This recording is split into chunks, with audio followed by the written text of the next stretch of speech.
Hey, what's up you guys, it's Ravi and welcome back to my channel. If you're new here, don't forget to give this video a big thumbs up. Comment down below what you want to see in the future. Click that subscribe button. And don't forget to turn on my post notifications. That way you guys get notified every single time I upload a video. In today's video, we are going to go into chapter 55 of As Good as Dead by Holly Jackson, which is the last book, not the last book, the last chapter of this book.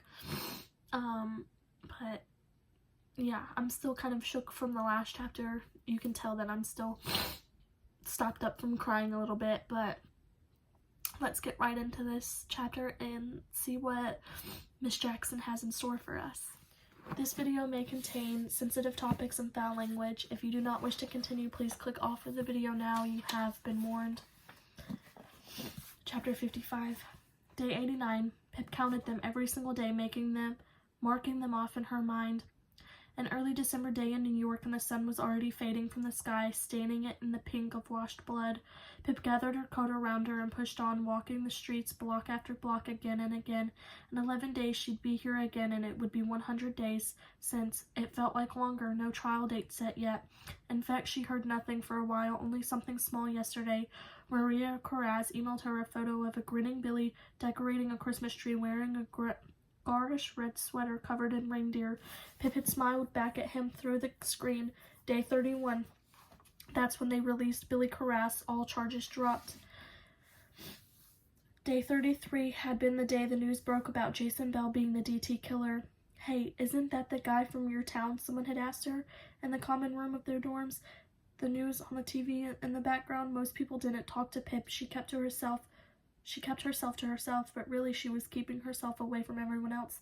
"Yeah, it is," Pip said, turning up the sound. Jason Bell hadn't just been the DT killer, he'd also been the South Shore stalker, a rapist who operated in the area of the city from 1992 to 1996, connected by DNA evidence. Pip worked it out. 1996 was the year Andy Bell had been born. Jason stopped when his first daughter was born, and they moved from New York to Fairview. The DT killer claimed his first victim when Andy was 15, when she'd first started to look like the woman she might become. Maybe that's why her father had done it. He stopped when she died, while no one else would ever know about his sixth victim. Andy's entire life had been bookended by the monster living in her home.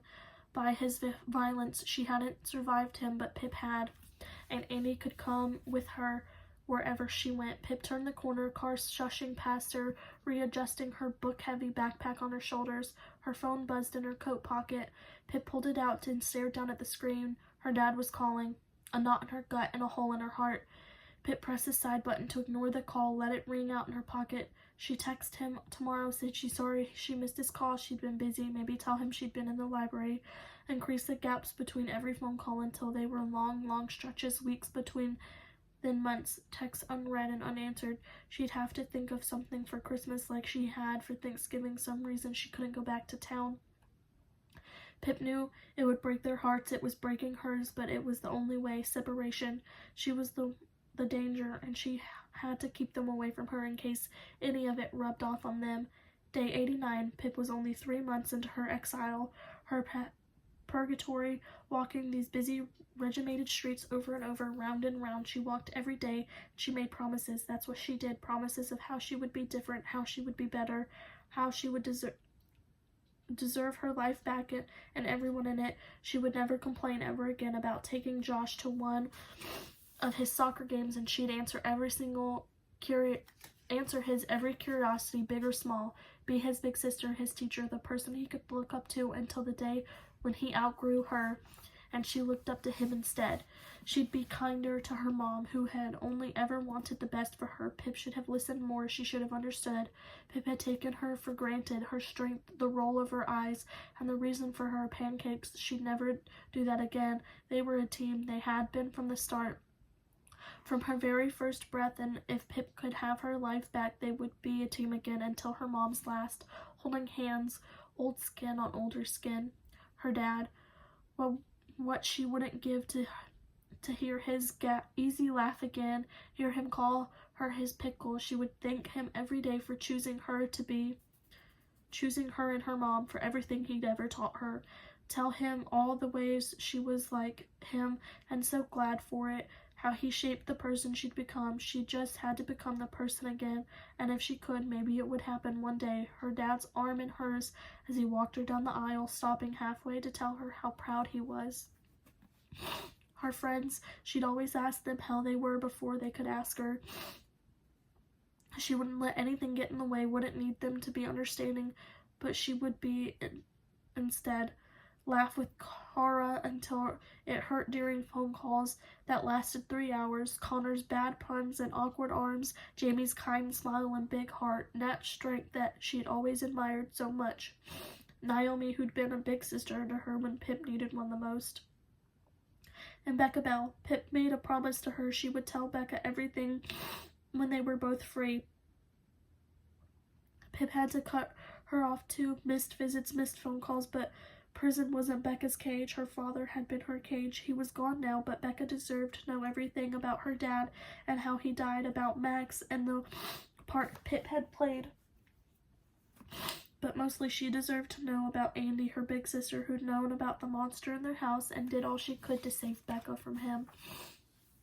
She deserved to read Andy's email and know how much she was loved, and those cruel things Andy said to her in her final moments were really her sister trying to protect her. Andy was terrified that one day their father would kill them both, and maybe she was scared that would be the thing that made him snap. Pip would tell her all of it. Becca deserved to know that in another life she and Andy would have escaped their father together. Promises and promises. Pip would earn them all back if she got the chance. It wasn't Max's trial she was waiting for, not really. It was hers, her final judgment. The jury wouldn't only decide Max's fate, they would decide hers, whether she could have her life back and everyone in it, especially him. She still spoke to Ravi every day, not the real one, the one who lived in her head. She spoke to him when she got scared or was unsure, asked him what he would do if he were there. He sat beside her when she was lonely, and she was always lonely. Looking at old photos on her phone, he told her good night and kept her company in the dark while she learned how to sleep again. Pip wasn't sure anymore if she was getting the timbre of his voice quite right, the exact way he leaned into words, whether they lidded or tilted. How he said Sarge again. Had his voice dipped up or dipped down, she had to remember, she had to hold on, preserve him. She thought about Ravi every day, almost every moment of every day, 89 days full of moments. What was he thinking? What was he doing? Whether he liked the sandwich she'd just eaten, the answer was always yes. Whether he was okay, whether he missed her as much as she missed him, whether that absence had grown into resentment. She hoped that whatever he was doing, he would learn to be happy again, if it meant waiting for her, waiting for the trial, or if that meant waiting to find someone else. Pip would understand. It broke her heart to think of him doing that crooked smile for anyone else, making up a new nickname, new invisible ways of saying I love you, but that was his choice. All Pip wanted to know was that he was happy, that there was good in his life again. That was all. Her freedom for his, and it was a choice she would make over and over again. And if he did wait for her and the verdict weren't their way, Pip would work every single day to be a kind person who deserved Ravi Singh. You old softy, he said in her ear, and Pip smiled, a breath of laughter. There was another sound hiding beneath her breath, a faint whine, high and reeling, growing closer and closer, a siren, more than one, screaming up and down, clashing together. Pip whipped her head around. There were 3 police squad cars at the end of the street, overtaking traffic, speeding toward her, louder, louder, blue and red lights spiraling, breaking up the twilight, flashing in her eyes and lighting up the road. Pip turned away to shut her eyes, screwed them tight. This was it. They'd found her. Hawkins had worked it out. It was over. They'd come for her.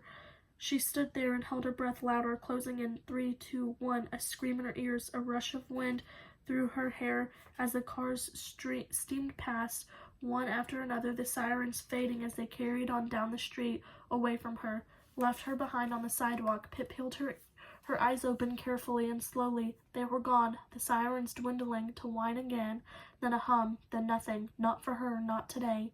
One day they might be for her, but not today. Day 89, Pip nodded, picked up her feet. Just got to keep going, she told Ravi and everyone else who lived in her head. Keep going.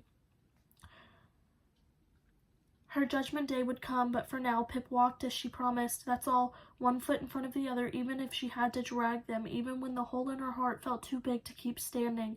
She walked, and she promised it, and he was with her, Ravi's fingers slotting in between hers, and the way they used to fit, fingertips in the depths of his knuckles, the way they might again, just one foot in front of the other. That was all. Pip didn't know what was waiting for her at the end. She couldn't see that far, and the light was failing. Night drawing in, but maybe, just maybe, it was something good. 1 year, 7 months, and 28 days later, day 694. 3 minutes after the verdict was read in State of Connecticut versus Max Hastings. Hey, Sarge, remember me? The end. That is the end of the book. Excuse me. So, I think it's safe to assume that Max was convicted guilty and that we don't have to worry about him getting out of jail anytime soon. So, yeah. We finished the book, you guys, and we are going to start Killjoy next. So, let's see how this goes.